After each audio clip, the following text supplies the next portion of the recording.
Hello, and welcome to Sounds Heal Podcast. I'm your host, Natalie Brown, and thank you so much for joining me as we continue to explore the fields of sound healing, sound therapy, and generally the use of sound for health and wellness. In this episode, we have Jeralyn Glass back on the podcast. She was with us for an interview a couple years ago now, and I will refer to that previous episode in the show notes if you would like to take a listen. We talk a lot about her background and philosophy and her path in that episode. And in fact, it is one of the most watched, most listened to episodes in this series. And so now we dive deeper in this one that you'll be exploring with us today. And this conversation through the lens of her new book, Sacred Vibrations, The Transformative Power of Crystalline Sound and Music.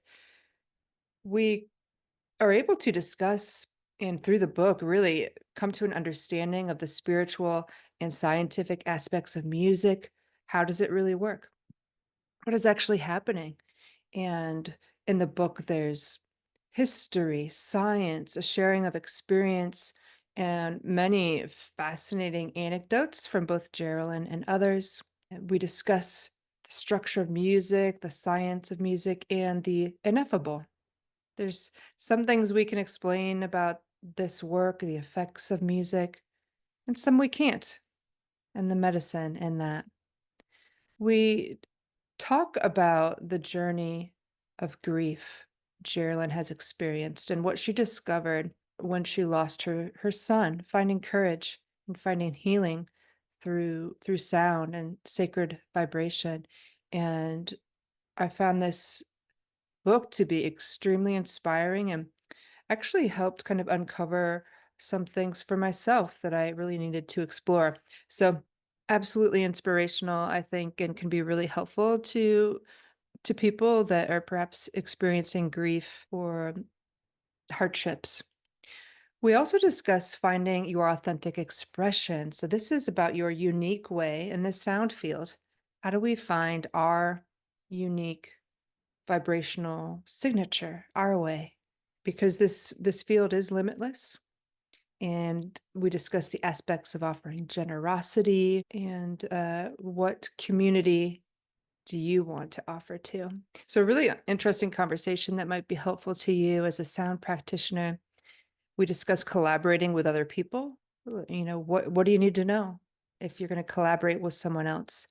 And her new music, which is up for Grammy consideration.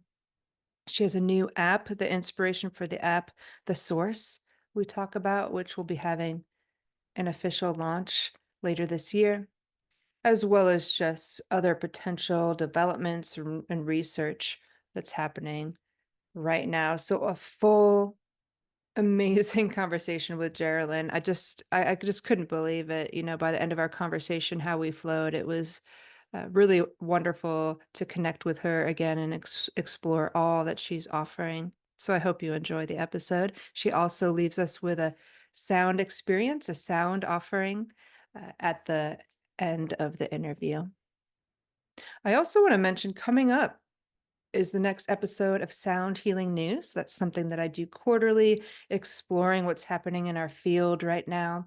And also, I'm very excited to be able to release the panel discussion from the International Sound Therapy Association conference that happened just a couple months ago.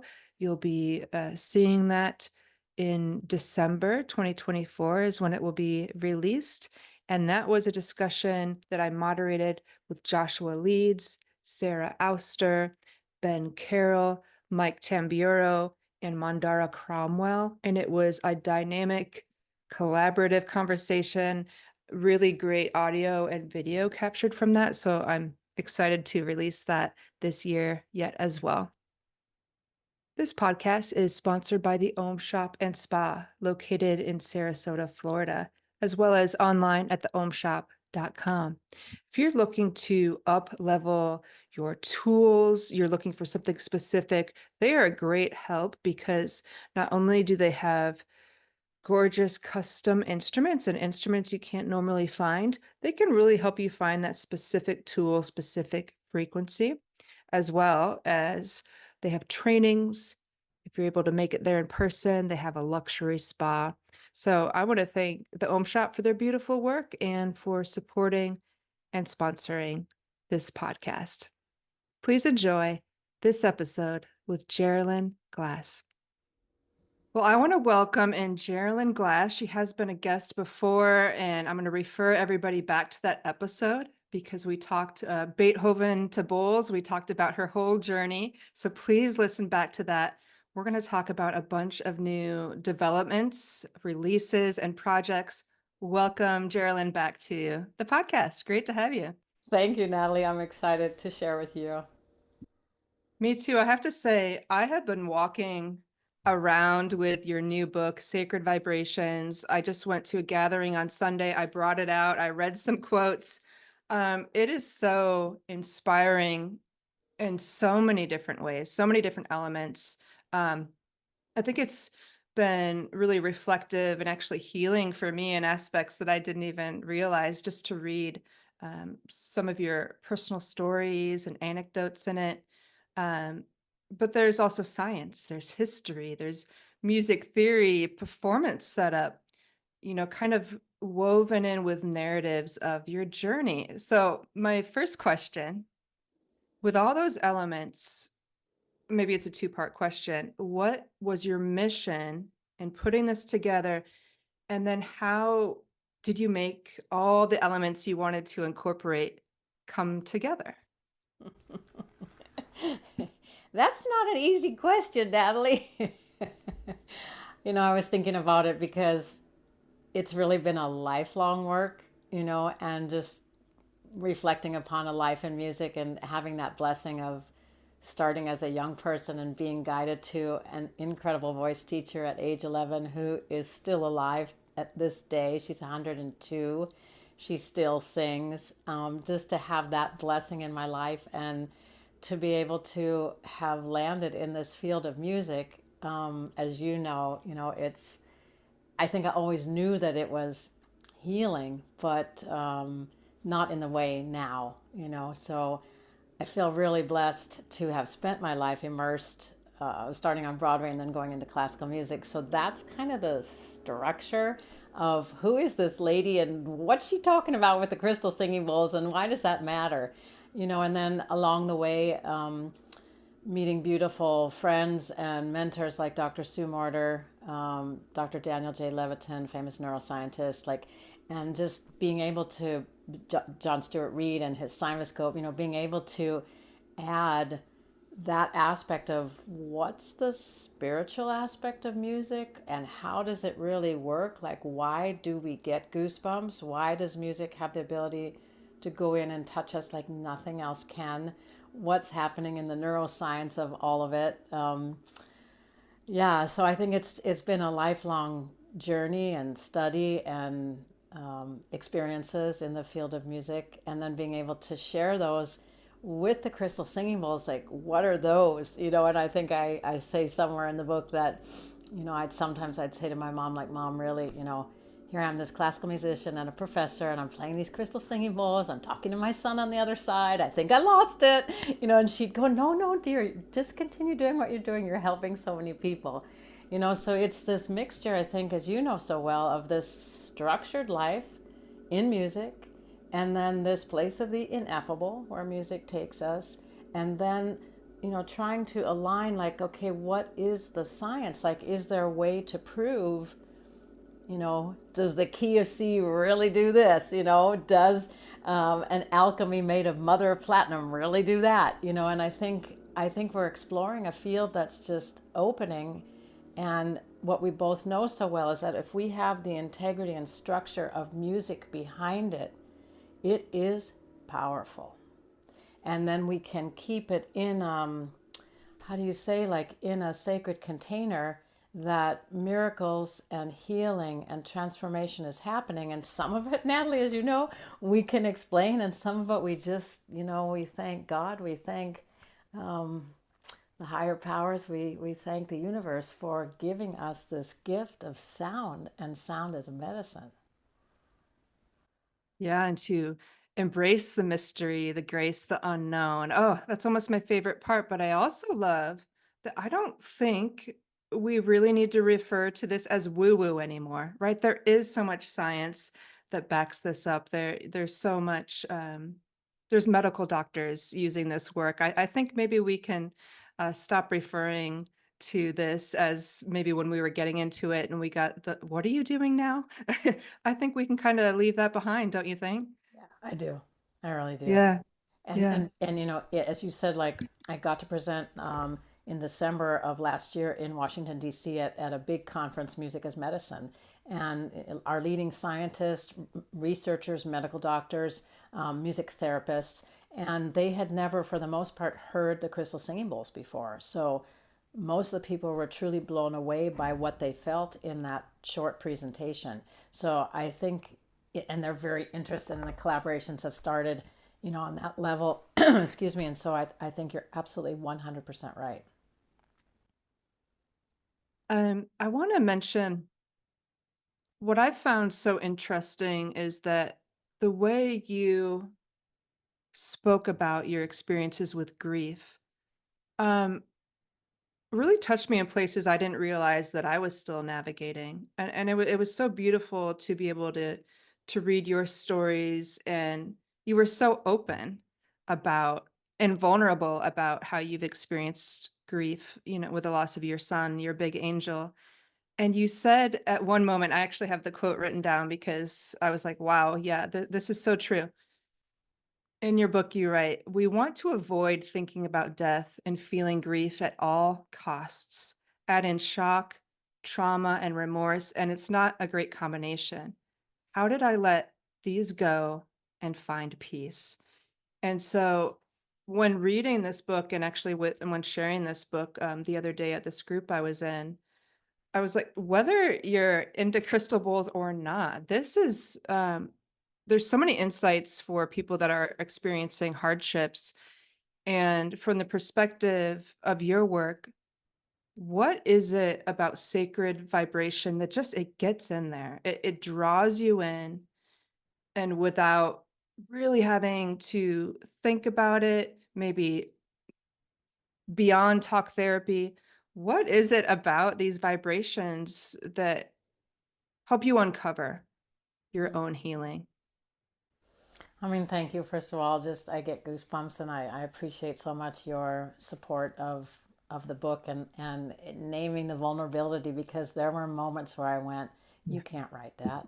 You know, and I really toyed with the one chapter of sharing about the moment I got the news that my son had died, and just like, what do you do?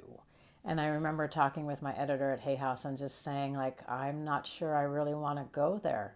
And she really encouraged me to go there. And, you know, she said, we can always see if it doesn't feel right in the bigger scheme of the book, we can take it out. But it just felt like what I experienced in my own life was, you know, I was working at the university at that time. And when I finally came back to work, nobody said anything to me, Natalie. And it was like the elephant was in the room, and I got so uncomfortable. I finally said to one of the administrators, do you know what happened? And he said, yes. And I said, why didn't you say anything? And he said, because I don't know what to say.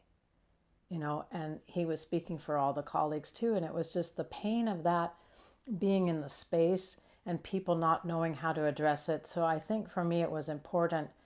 And even within my own family, you know, it is hard for people to address death, and especially the death of a child, because it's not the normal cycle of life. You know, you expect that at some point your parent goes and perhaps your partner goes, but your child, it's, you know, you lose your future, or so you think, right?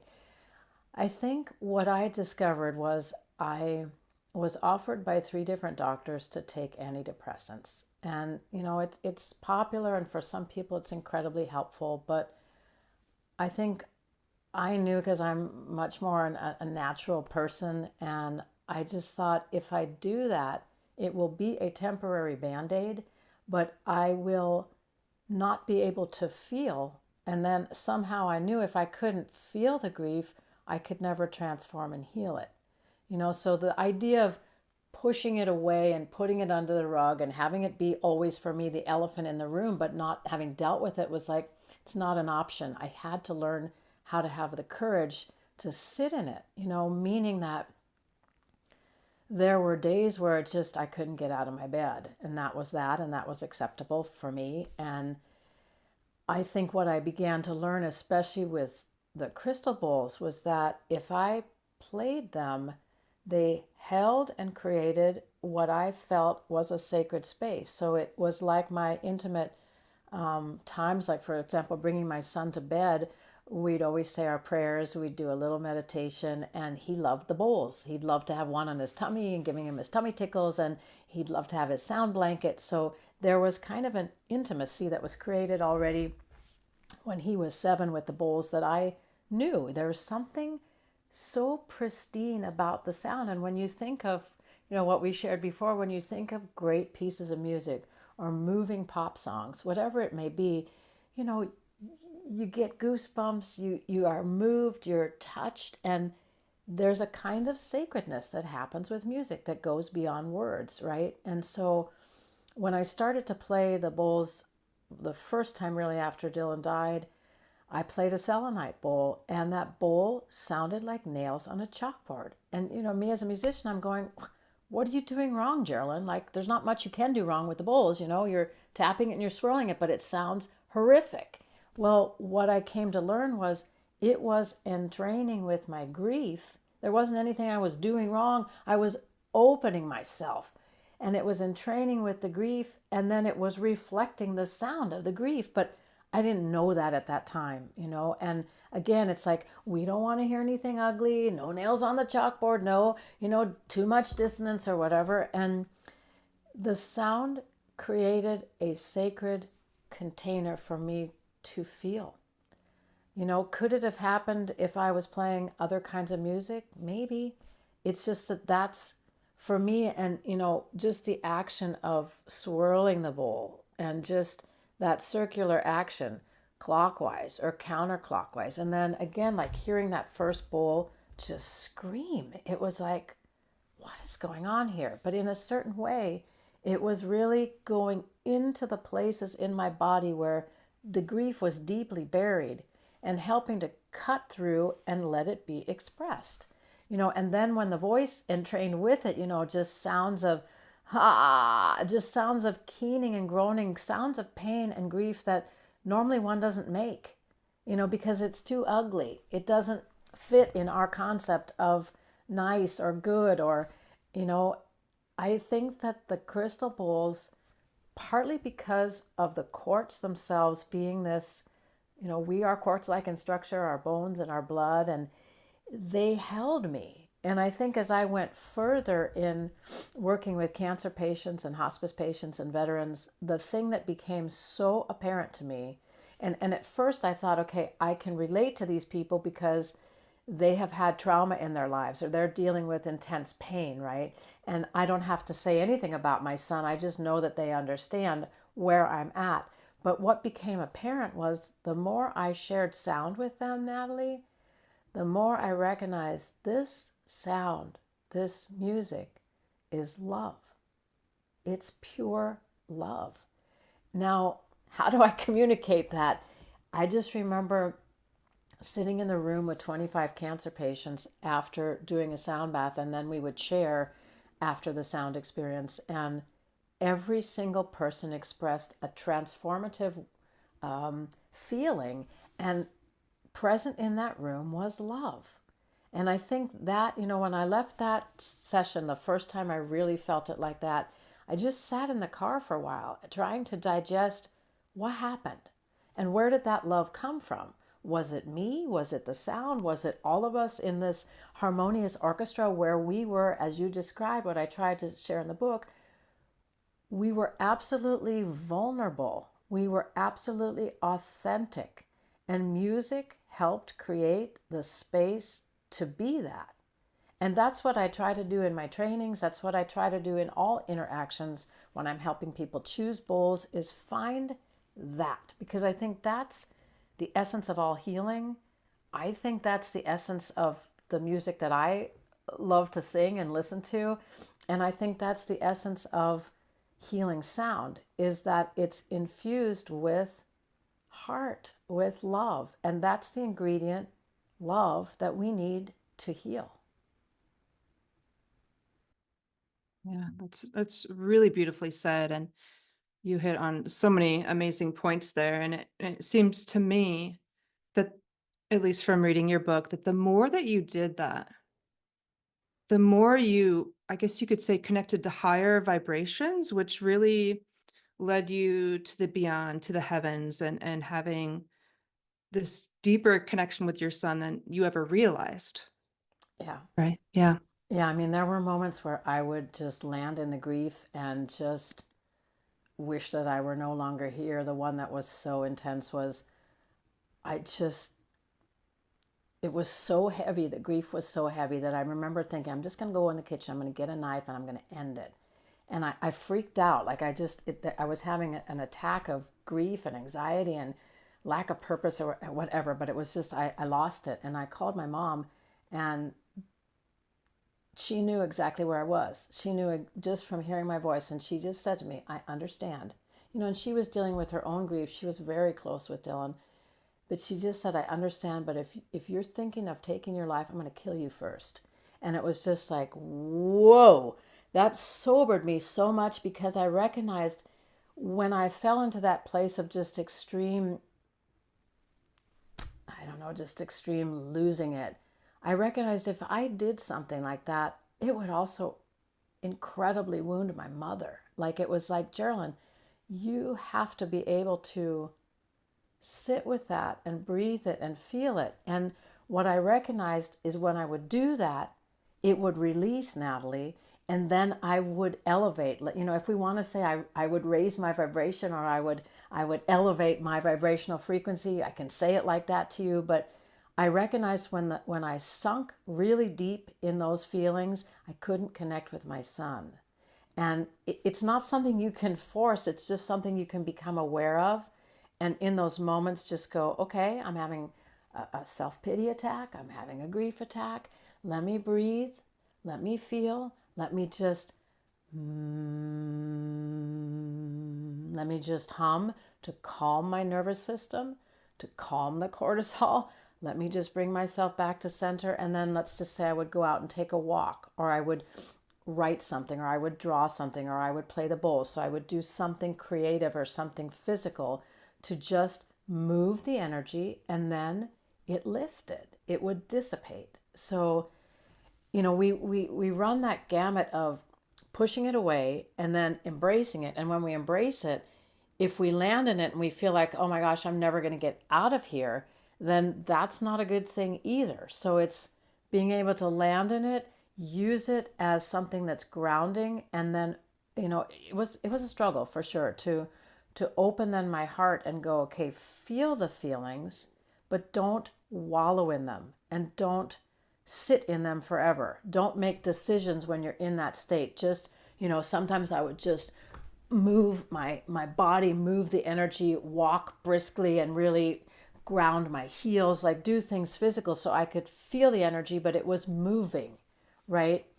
So, and I think the one time that I really realized, if I stay in this deep state of grief, I can't find Dylan anymore. It was, I'm not going to go there. I'm going to, how do I say it? I'm going to land in there, breathe it, feel it, and then just let it move, let it move, let it move. I didn't avoid it, but it was like, okay, son, I get it. You are calling me. You are saying, Mom, there is a bridge, and don't feel sorry for yourself. I'm here with you, right? Mom, we had a deeper, bigger purpose. There was a soul contract in our lives.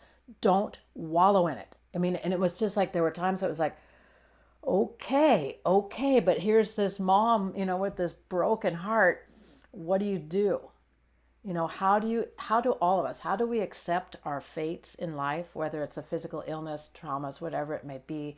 How do we accept that, embrace it, love it, and let it transform, let it heal? And I think it's such a personal journey, Natalie, for everybody. Like, Nobody can tell you how you do that. It's very personal. Oh my gosh. It really, really is. And that's why I'm so glad you shared the way you've experienced it, and the way you experienced it um, led you to so many, and the communication you've been able to have with him have led you to so many opportunities. He's telling you what to do, so including the app that we'll be talking about in a little bit. Um, and this leads me to my next question. What's really fun about this podcast is that a lot of practitioners and sound workers are listening. So we're going to get into some of your tips and thoughts for practitioners. One great section you refer to, I believe it's authentic expression. And that's actually what you've just been talking about. How did, you obviously had to really step into that to work on yourself, but obviously help other people. What's interesting about our field right now is there's so many people coming into it at a rapid pace. And I see from time to time, or I have a student reach out with maybe a thought stream of comparing themselves to someone else, or maybe a little bit of a competitive feeling. And so how do you encourage people to explore and step into their individual gifts and paths? Because there is no competition, there's no one else like us. So there's no problem with there being this many people doing this, right? How do you encourage people to find that? I remember as a young student at Juilliard, I remember somebody saying to me, "Oh, you study with so and so," and I was like, "Wait, how do you know that?" And they were like, "Well, this particular teacher, you can hear that quality in everyone's voice." And I remember that part of me was really insulted. It was like, I don't want to have a stamp of somebody else on my unique expression, and that stuck with me as I later became a professor and as I was singing and making my career. Um, how do we find that unique vibrational signature? Because, you know, there might be 100 Steinway pianos, but each one of them was made from different wood. Each one of them has a different feel. And then, of course, it depends who's playing it. And it's the same thing that, okay, so I'm going to share a little story. So I just was on a program with Hay House last this in October, and it was Mystical Connections. And at the end, I was leading a sound bath to close the whole event, and I just shared, and I don't know where this came from because I hadn't planned it, but I just shared that sometimes my son gives me messages, and my angelic son becomes my angelic boss.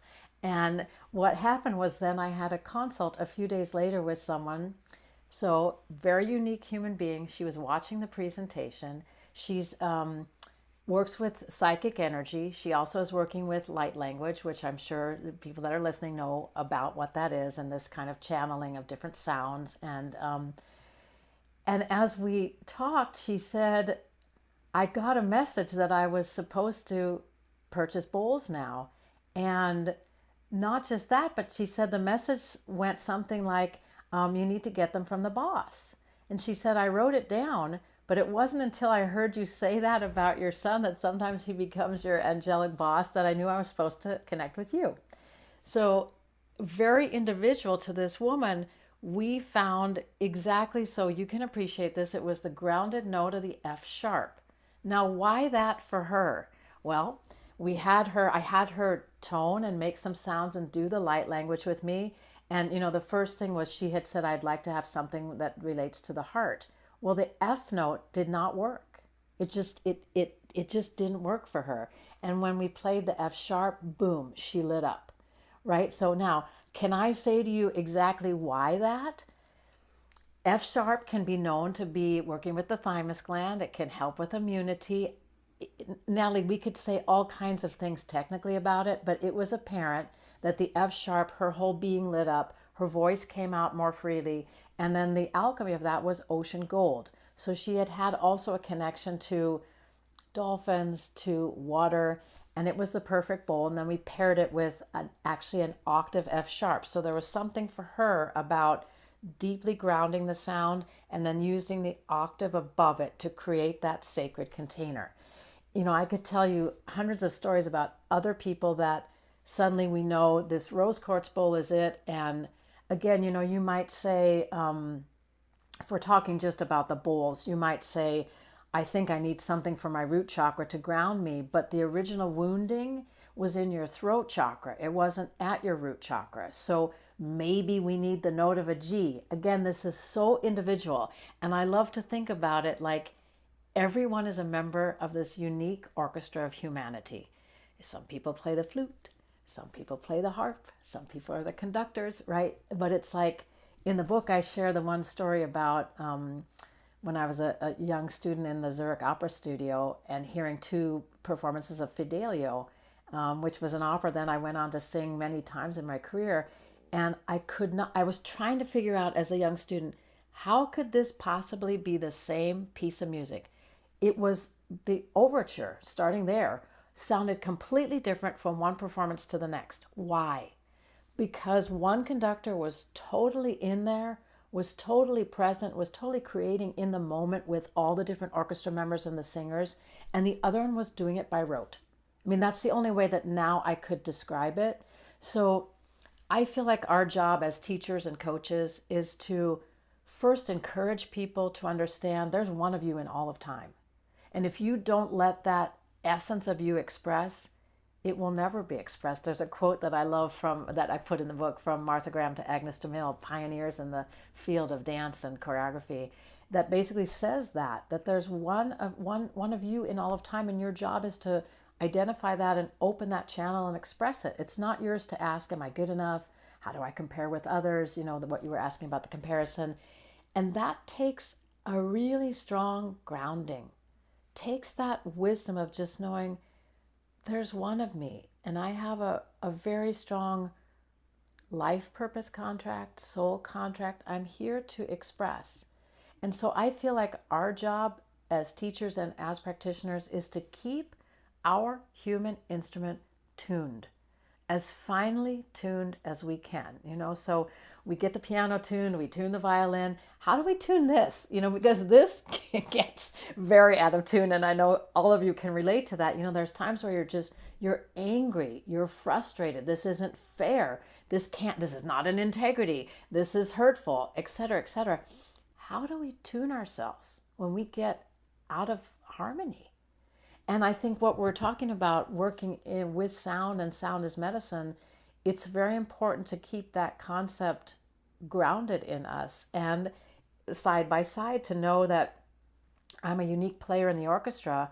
And if I don't keep myself tuned, I'm not going to be playing with the others, and that's part of our design as human beings, is to be in harmony and unity. I fully believe, and I fully believe that music is the language that helps us do that. So yeah, it's so easy with social media to go, well, look what she's doing, look what he's doing. Maybe I should be doing that. Maybe I take that languaging that she uses and I copy that. It's like, no, sit here in this channel, this one of a kind vibrational being, and find out who you are, because that's the gift. And it's like what I shared about the two conductors.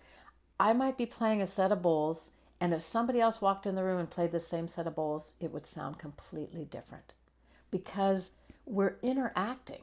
We're working together with the instruments, with the singers, with the audience, right? And I think that's this authentic presence, just being present in the first place, like understanding how important that is to be present and to see, okay, what's happening in the room? Oh, I was going to play like this, or I was going to sing this song. Maybe I need to change that, or maybe I need to bring a different attitude or a different intention. Like, let's say if you're singing with an orchestra, you can't change the program, but I feel this is happening in the room. Okay, I'm going to ground in this, and I'm going to make sure that energy comes out when I'm singing or when I'm playing. So I think we cannot lose sight of that. The most important thing is you are the instrument.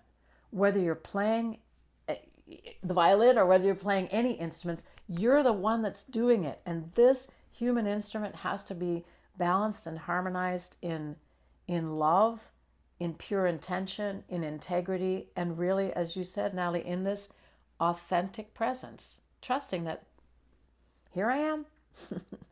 And I'm going to do the best that I can do. And I've trained and I've practiced, and now I got to let it go. And I just have to be in this loving presence with my client, with the audience, with the orchestra, with whatever it is that you're doing. Right. Right. Yeah. And that you are the gift, right? You are the gift, and you have to um, continue to tune that and take care of yourself so you can walk the walk, as we say. One of my favorite quotes from your book, and I'm going to read the full quote. I love the first sentence, but actually the full quote is great. Music is a language that calls on us to be generous of spirit and focused in our purpose. The more I explore creating music and sound healing experience with the Alchemy Singing Bowls, the more I see how these unique vibrations inspire the heart to open and the spirit to soar. As a practitioner or musical artist, the possibilities are profound, miraculous, mystical, and transcendent. And I would say limitless. I think that's part of what people should lean into is, who do you want to help? Because that's limitless. So I think that's part of finding your world and your place in this field, is that population, that community that you want to serve with your heart and with your generosity. Yeah. Yeah, it's true. I mean, I just had someone yesterday who was from Ohio and was sharing, like, I'm working with cancer patients, I'm working with veterans, she said, and I want to work with children. And then I'm working with seniors, she said, and it's really beautiful to go into the senior homes and see how they respond. Like she said, it brings them so much joy. Like singing bowls just brings them so much joy. Now she integrates like a harp that she plays and other instruments too. And she just said to see their faces come alive it's just so moving. And again, like, as you know, music is the universal language. So any group of people that we're going to, yesterday I spoke also with another person who's a kindergarten teacher. And she said after every recess, the children come in and she plays her bowls. And she said, and they do like a quiet meditation. And, she brings the energy that they've all expressed outside on the playground and they bring it down and focus and become centered. And I mean, these are kids that are 5 and 6 years old. So it's where does your heart lie, just as you said, because music can be a balm for every demographic, for everyone. I think about in Tonga, I write about that story when I played in Tonga, and the kids were like, I had everybody in the congregation, and we didn't speak the same language except for that we all sang Amazing Grace, and they knew that in English. And then afterwards, the kids were like, they descended. They wanted to know, what are these bowls, And so, I was dressed in their native costumes. They were, of course, in their native costumes. And I taught the children, how to gently and carefully play the bowls and then to make a song with them if they wanted to do that. And it was just, here we were, for me, halfway across the world, not speaking the same language. And yet, boy, were we loving on one another. It was so fun. And there was so much delight and joy in that exchange, and music made that possible. Yeah. And you could communicate no matter Yeah. what, right? It was accessible. Yeah. Yeah. That kind of leads me into, I'm curious about your thoughts on collaboration, and you share something, I think that's really helpful to people in the book, about collaborating with other people, which I highly encourage, right? It's just a great way to change perspective, change your flow in the way that you do things. And you've recently collaborated with one of my favorite musicians, Victor Wooten. And when you collaborate with other people, and maybe let's lead into your music, um, what's the balance of, this is what we're doing, versus, going outside of the box and just being open to what happens? Like, what do you need to know? And then where do you let it go when you collaborate? So what you're speaking about is a song that is now in the Grammy consideration, and it's also up for the Harry Belafonte Best Song for Social Change. So we'll find out in November what happens. But the idea was to take the melody of Beethoven's Ninth, which I had sung when I was pregnant with my son, and which as a baby, he always, whenever I put that music on, he'd stop crying immediately. So it was figuring out, I think with other musicians, you'd say, for me, it's like, this is my concept, this is my idea.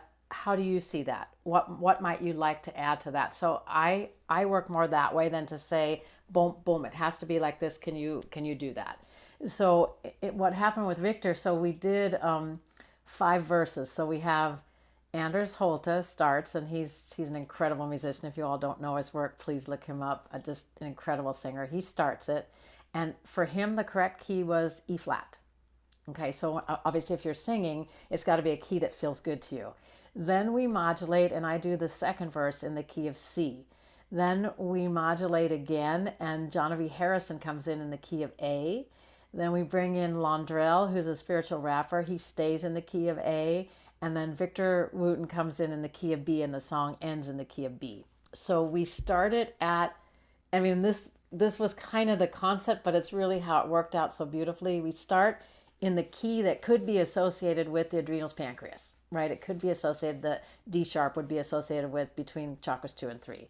So E flat for musicians. So we start with that, where we're gathering people from this space of uncertainty, anxiety, stress, fight or flight. Anders starts in that key with this booming, gorgeous bass baritone voice, and it just gathers you. Then we move down to the root chakra, and it comes in like, okay, we're going to ground this at the root chakra. And it talks about the words that I wrote was far beyond the skies of day, there shines a light for all to see, and talking about the light of unity through music. And then we move to Johnny Harrison, beautiful kirtan singer, in the key of the third eye, right? So in the key of, that's pretty much, she lives in A and B. Those are her favorite keys.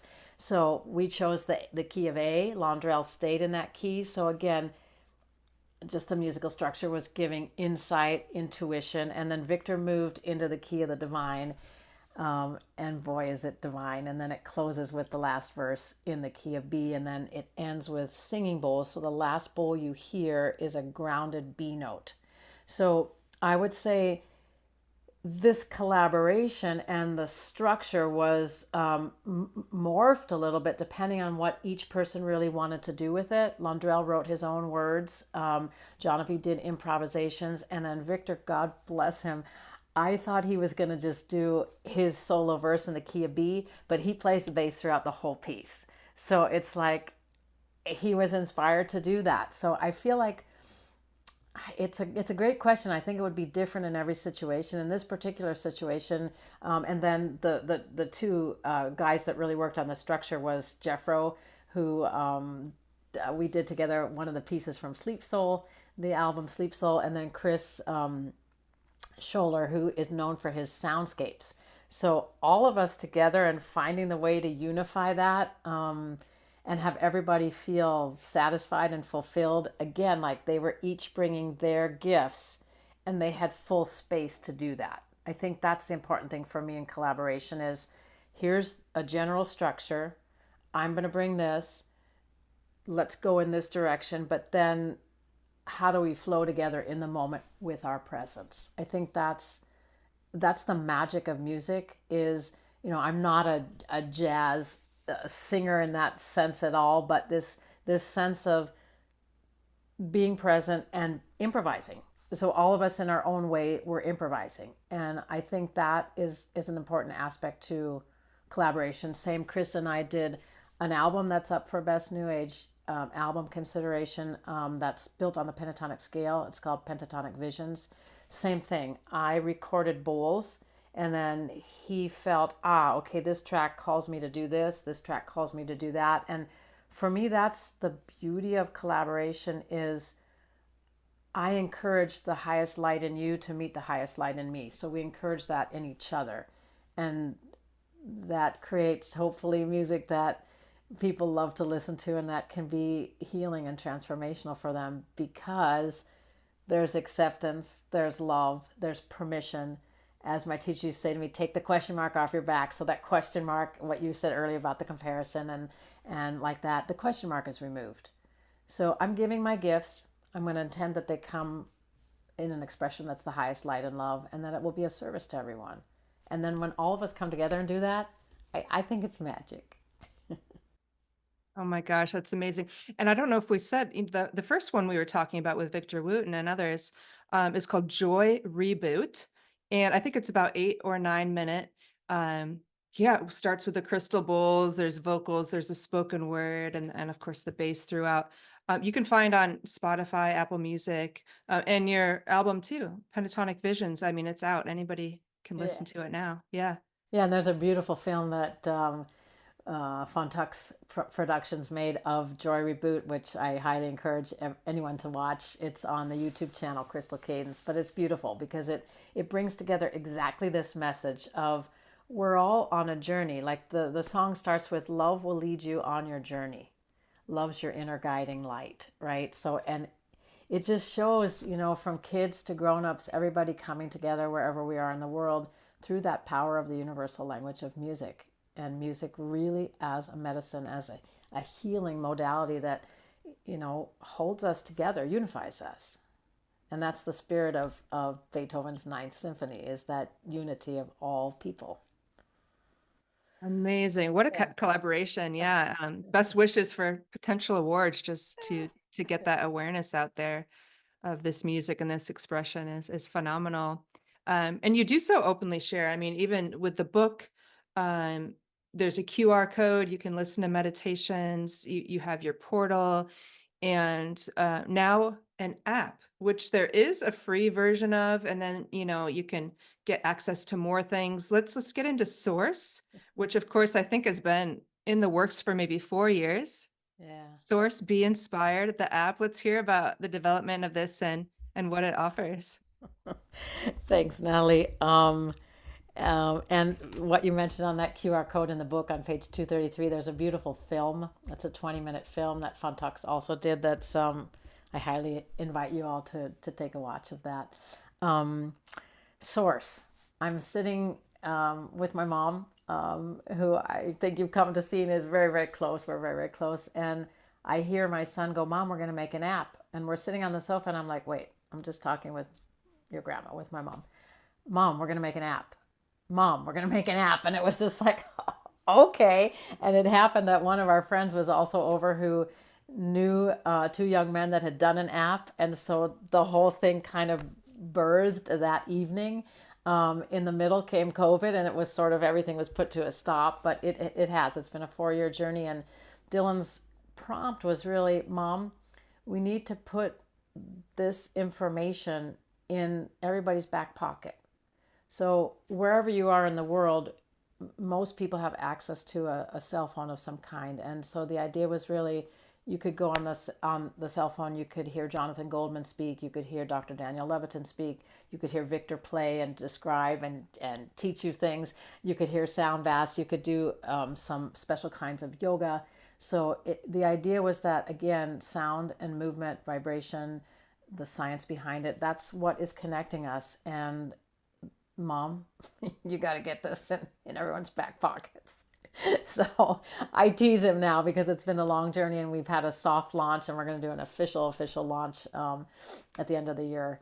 So yeah, that's what Source, the app Be Inspired, is about. And there's one of a kind material on there. There's the first of its kind that I did with John Stewart Reed. Again, the acoustic scientist that invented the cymoscope, where you can see sound made visible.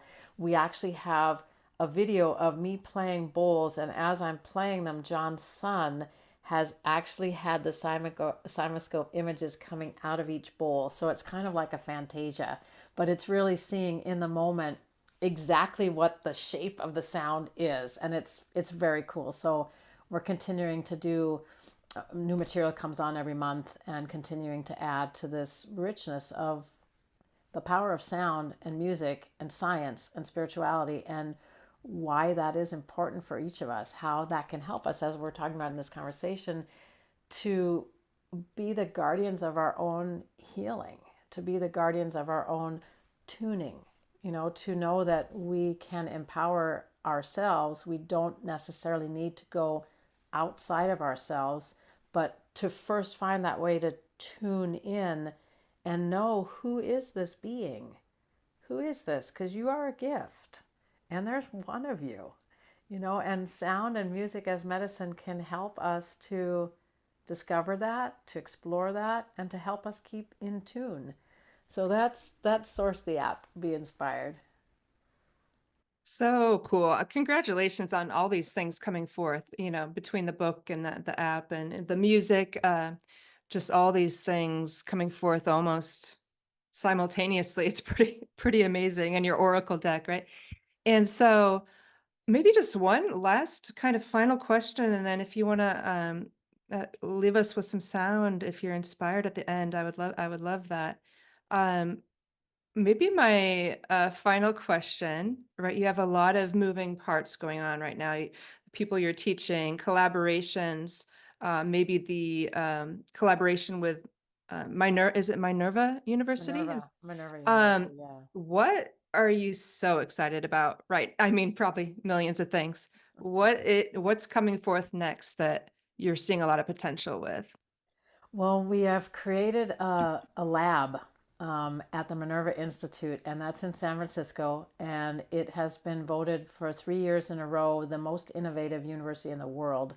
It started in 2016, being the first online university. So the students travel to different countries around the world, and in each of those countries, they're required to put together projects that are in service for that town, that country where they are. So, for example, they study in Berlin, they study in Seoul, they study in Buenos Aires, they study in London, Hyderabad. So they study around the world. And since in these almost 10 years now, 8 years that Minerva's been in existence, it's just proven itself to be a kind of education that's unlike anything that's come before.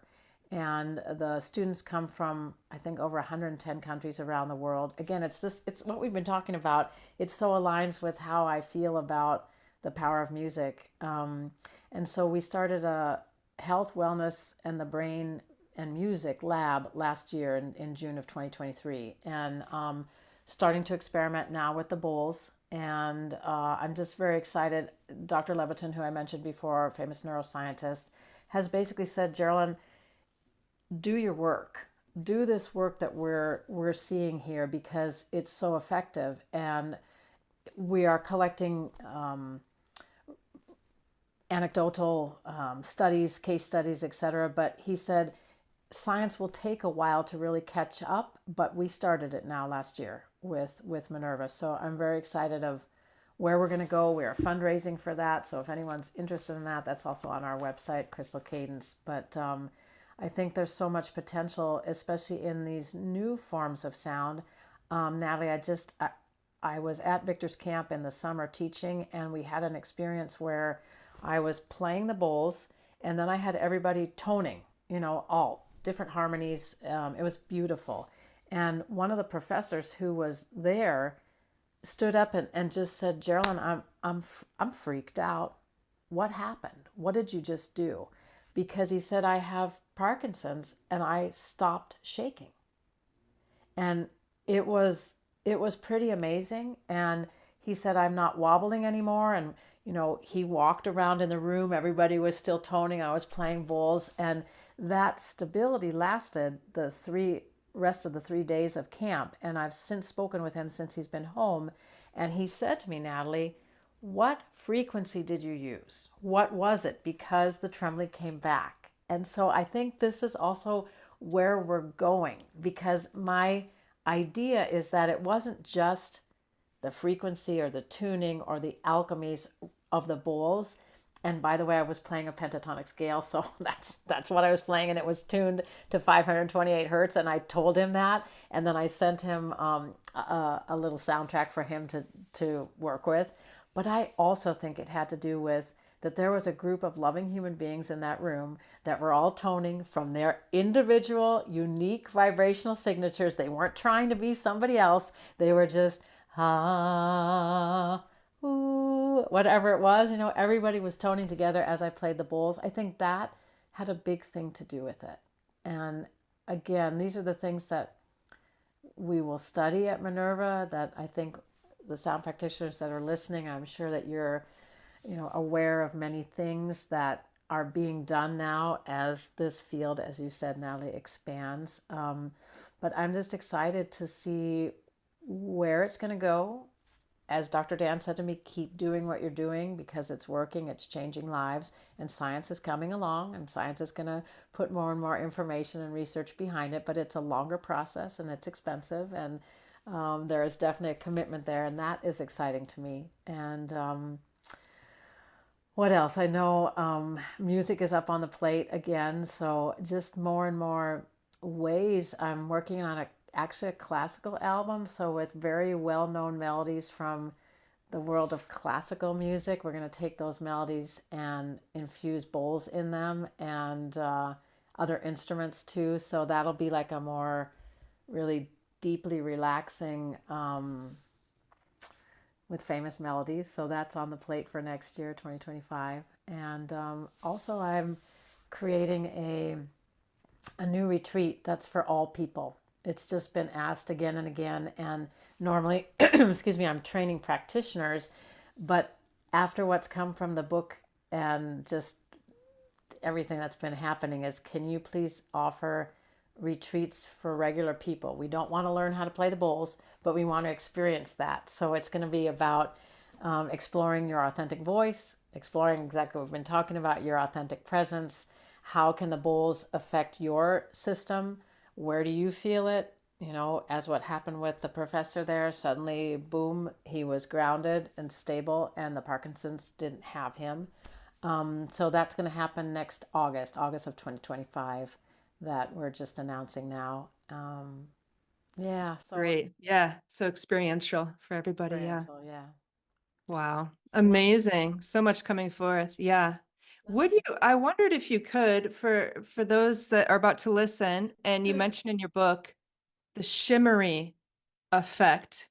Can you talk just briefly as you're at your bowls Yeah, about using beats? yeah. Let me show you that. So this is a C note at 440.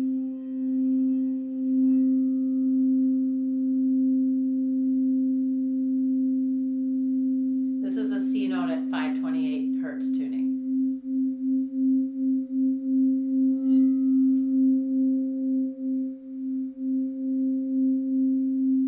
So I love this sound of the shimmering beat, the beat frequency. Again, if we were in a lab and we could isolate each sound in each ear, we could call it a binaural beat, but that's not the way it is now here with music. But I hope you all, can you hear that, Natalie? So I love to integrate that into a sound bath. Why? Because it brings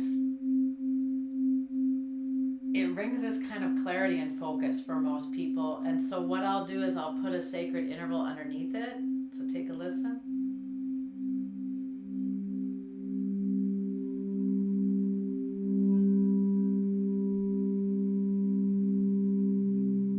Just feel how stabilizing that is. And then I'll invite you to keep your eyes closed, and away we go in a little sound experience.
You to allow your breath to slow down, and then simply notice,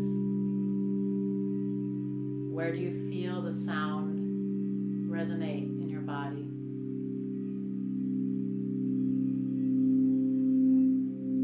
Allowing the breath to be deep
Gently bring the palms of your hands together and rubbing them to generate heat.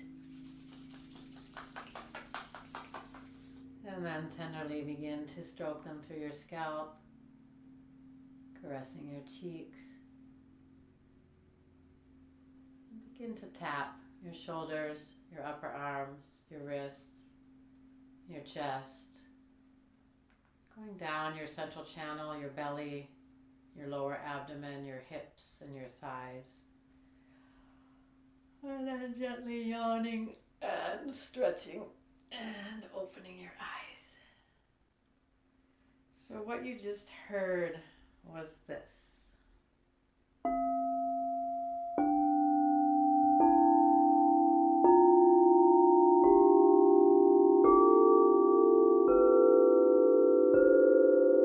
Some little extra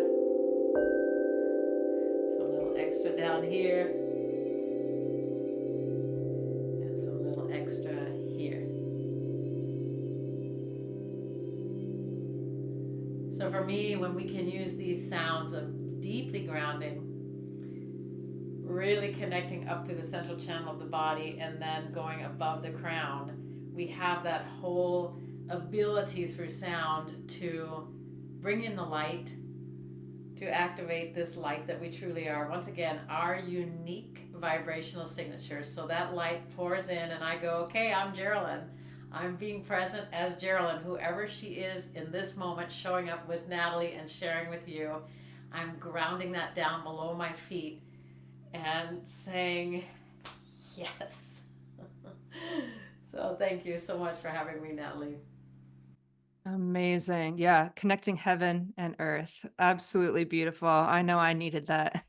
And thank you so much, truly, for sharing your offerings, obviously these projects, but most importantly, for leading from your heart authentically. You really are so brave, and I know an inspiration to so many. So thank you so much for being you. Thank you. I say that right back to you. Thank you. Thank you. Thanks so much for tuning into this 5-year anniversary episode of Sounds Heal Podcast, sponsored by the Om Shop and Spa. You can keep up to date with what's coming up next at soundshealstudio.com. You can follow and check out things at Facebook, Sounds Heal Studio, Instagram at Natalie Brown, Sounds Heal, on YouTube, on the Sounds Heal Studio channel. And thanks again for supporting this podcast. Be well and stay tuned.